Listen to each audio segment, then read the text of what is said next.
अस्सलाम वालेकुम नाजरीन, मैं हूं सनान हसन और आज हम बात करेंगे अमेरिका के डिक्लाइन के बारे में। जब भी आप कोई आर्टिकल पढ़ते हैं अमेरिका के डिक्लाइन के बारे में, तो यूजुअली आपको ग्लोबल फैक्टर्स जो हैं, यानी कि जो एक्सटर्नल फैक्टर्स हैं, वो बहुत ज़्यादा डिस्कस किए जाते हैं।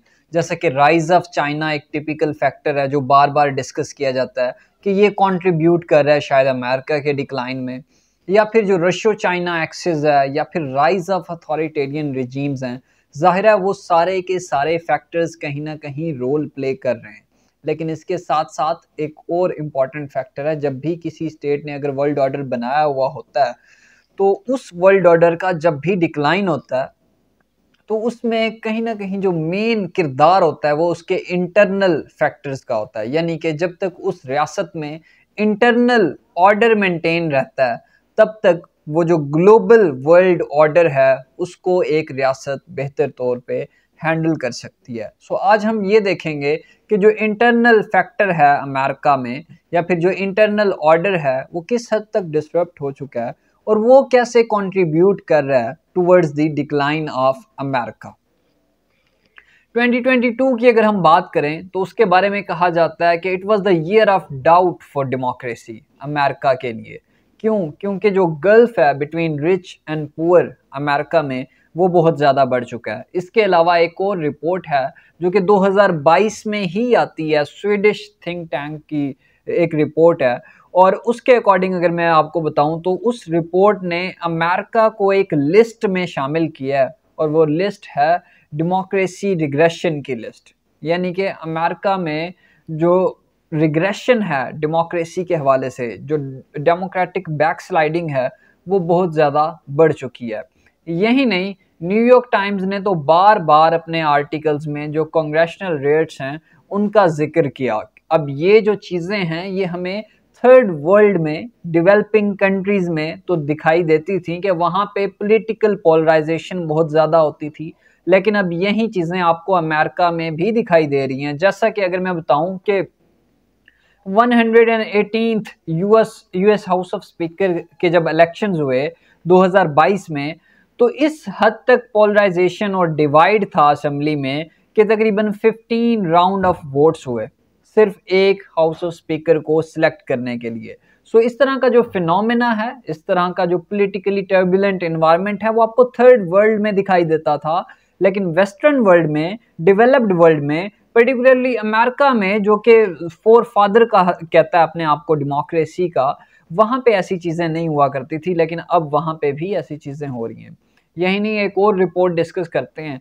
फाइनेंशियल टाइम की एक रिपोर्ट आती है, और वो रिपोर्ट ये कहती है कि अमेरिका में जो पॉलिटिक्स हो रही है वो रेशियल लाइंस के ऊपर हो रही है। जबकि आप पूरी दुनिया को इस चीज़ का सबक देते हो कि रेसिज्म से अवॉइड किया जाए, ह्यूमन राइट्स का ख्याल रखा जाए, रेफ्यूजीज़ को कंपनसेट किया जाए, जबकि वहाँ पे जो रेशियल लाइंस के ऊपर जो पॉलिटिक्स है वो बहुत ज़्यादा बढ़ चुकी है। रिपब्लिकन्स की अगर आप बात करते हो तो उनका जितना भी वोटर है वो वाइट है, स्मॉल टाउन से है, और उसके अलावा जो है रूरल एरियाज से है। जबकि जब आप डेमोक्रेट्स की बात करते हो तो उसमें जो मल्टी एथनिक ग्रुप्स हैं वो उसमें हमारे सामने आते हैं वहाँ पे।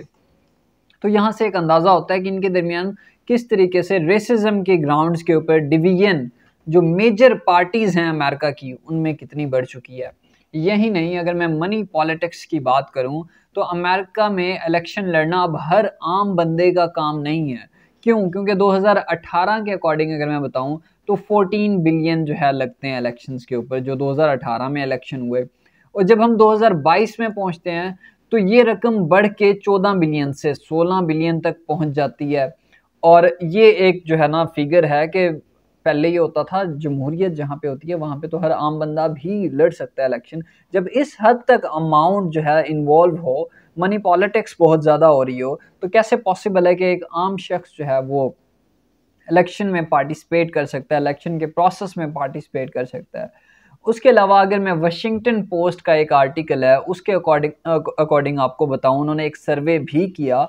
उस सर्वे के मुताबिक तकरीबन 62% पीपल जो है ना, जो 62% जो लोग हैं वो इस चीज़ के ऊपर यकीन रखते हैं कि America is moving in a wrong direction.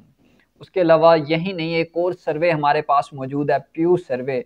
प्यू सर्वे के मुताबिक ऑलमोस्ट जो 51% रिस्पोंडेंट्स थे उनका ये कहना था कि अमेरिका अपने इंटरनल मैटर्स को प्रायोरिटाइज करे।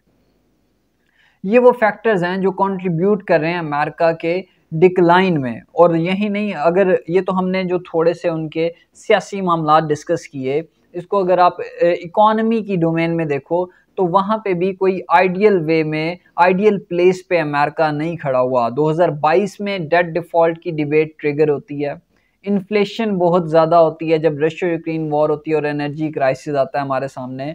और न्यूयॉर्क टाइम्स कहता है कि जो डेट डिफ़ॉल्ट की डिबेट 2022 में हुई, इवन फिर जो है 2024 में वो दोबारा रिवाइव हो जाती है, रिससिटेट हो जाती है, तो उसमें ये कहा जाता है कि अगर अमेरिका उस टाइम डिफ़ॉल्ट कर जाता डेट के ग्राउंड्स के ऊपर तो तकरीबन 7 मिलियन जॉब लॉस्ट आना था। और ये जो जॉब लॉस है ये तकरीबन, इसको आप कंपेयर कर सकते हो 2008 के फाइनेंशियल क्राइसिस के साथ। इन्फ्लेशन बहुत ज़्यादा बढ़ चुकी थी, 40 डेकेड्स हाई इन्फ्लेशन थी अमेरिका में पिछले 2-3 सालों को जब आप देखते हो। और पॉलिटिकल डिवीजन्स की अगर हम बात करें तो वो इतनी ज़्यादा बढ़ चुकी हैं कि इस बार जो अमेरिका के इलेक्शन होने वाले हैं वहाँ पे वायलेंस का ख़तरा जो है वो बहुत ज़्यादा है। Department of homeland security and national counter terrorism centre की एक रिपोर्ट है, उसके मुताबिक आप अंदाज़ा लगा लें कि किस हद तक पोलराइजेशन है अमेरिका में। जो मेंबर्स हैं कांग्रेस के, उनको जो थ्रेट्स हैं वो बहुत ज़्यादा बढ़ चुके हैं।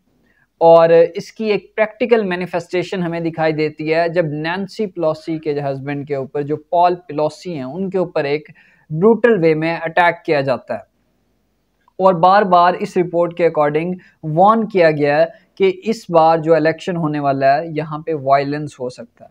एक और रिपोर्ट है हमारे सामने, डेंजर्स टू डेमोक्रेसी रिपोर्ट, उसके मुताबिक almost 68% people believe that 2020 election was stolen, यानी कि बिगेस्ट डेमोक्रेसी आपकी और एक ऐसी जमहूरियत, एक ऐसी रियासत जो कि पूरी दुनिया को इस चीज़ का सबक देती है कि आपने डेमोक्रेसी की वैल्यूज़ कैसे अडॉप्ट करनी है, जो पूरी दुनिया को ये टीच करती है कि आपने डेमोक्रेसी की वैल्यूज़ को कैसे अडॉप्ट करना है। वहाँ के अपने ही लोग जो है अपने ही इंस्टीट्यूशंस के ऊपर इस हद तक ट्रस्ट डेफिसिट रखते हैं।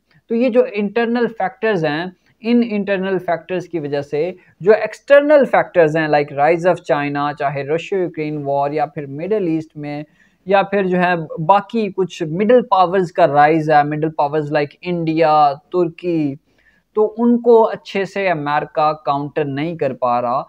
तो वहाँ पे अमेरिका के डिक्लाइन में जहाँ पे एक्सटर्नल फैक्टर्स रिस्पॉन्सिबल हैं, वहीं पे ये इंटरनल फैक्टर्स भी बड़ी अहमियत के हामिल हैं।